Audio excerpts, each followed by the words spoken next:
Some wounds are not caused by strangers. They come from the people you love the most. I spent my entire life believing that if I worked hard, loved my family, and always put them first, there would always be a seat waiting for me at their table. I was wrong. The greatest heartbreak of my life was not the snowstorm that nearly took my life, or the rescue that made the evening news. It was the phone call where my own daughter told me not to come home for Christmas. 3 days before Christmas, I was enjoying the quiet life retirement had given me in Dayton, Ohio. My home was peaceful, maybe a little too peaceful, but I always looked forward to spending the holidays with my daughter Emily and my 2 grandchildren. When Emily called, I smiled, expecting to hear what time dinner would begin. Instead, after several painful pauses, she explained that her mother and stepfather Gary were hosting Christmas this year, and they thought it would be better if I stayed home so Gary could feel more like part of the family. I felt my heart sink, but I refused to argue. I simply told her I understood, even though it felt like I had just been replaced. The next morning I still bought presents for my grandchildren because my love for them had never changed. For Emily, I spent hours putting together a photo album filled with 30 years of memories. Birthdays, vacations, graduations, and all the moments that reminded me how proud I had always been to be her father. On Christmas Eve, I quietly drove to her house, placed the gifts on the front porch, and walked away without knocking.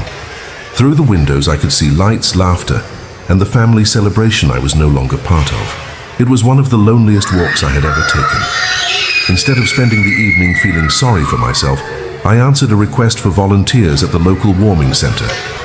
Helping people had always given my life purpose, and that night was no different. After assisting families and elderly residents during the worsening snowstorm, I started driving home when I spotted a church shuttle bus that had slid into a ditch. Inside were frightened senior citizens waiting for help.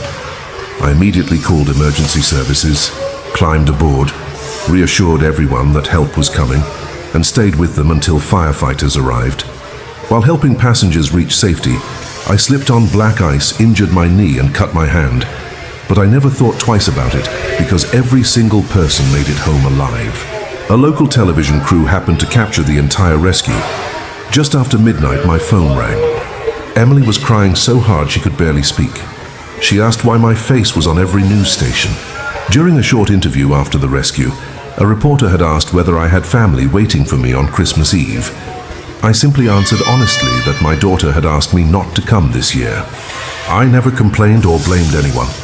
I just spoke the truth. That 20-second clip spread across social media, touching thousands of people who knew exactly what it felt like to be forgotten by the people they loved most. Everything changed after Emily opened the photo album. On the final page, she found a handwritten note that read, "No matter where I spend Christmas, you will always be my little girl." She began calling and texting every day, desperate to talk. But for the first time in years, I stopped chasing our relationship. I realized that love should never require someone to beg for a place in their own family. Several weeks later, the city honored me for my years of volunteer service. During the ceremony, the host asked what the hardest part of that snowy night had been. I quietly answered that rescuing strangers had been easy because everyone worked together. The hardest part was realizing my own daughter believed someone else deserved my place at Christmas. The room fell silent. I never raised my voice or mentioned anyone by name, but Emily was sitting in the audience, and I watched tears fill her eyes as she finally understood the pain her decision had caused. When the ceremony ended, she walked over, wrapped her arms around me, and whispered the words I had been waiting to hear. She was sorry. There were no excuses, no blaming anyone else, and no attempt to justify what had happened. It was simply an honest apology from a daughter who finally understood the value of the father she had taken for granted. I forgave her, but I also told her that while forgiveness can happen in a moment, trust takes much longer to rebuild. That Christmas taught me something I will never forget. Family is not measured by who shares your last name or sits beside you at the dinner table. It is measured by who values your presence before the world notices your absence. I still love my daughter with all my heart, and I always will, but I no longer chase acceptance or beg for a place in someone else's life. Sometimes life has a strange way of revealing your worth. The people closest to you may overlook it for years, while complete strangers recognize it in a single moment.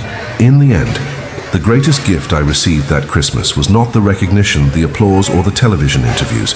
It was finally realizing that my value was never determined by whether someone saved me a seat at their table. It had been within me all along.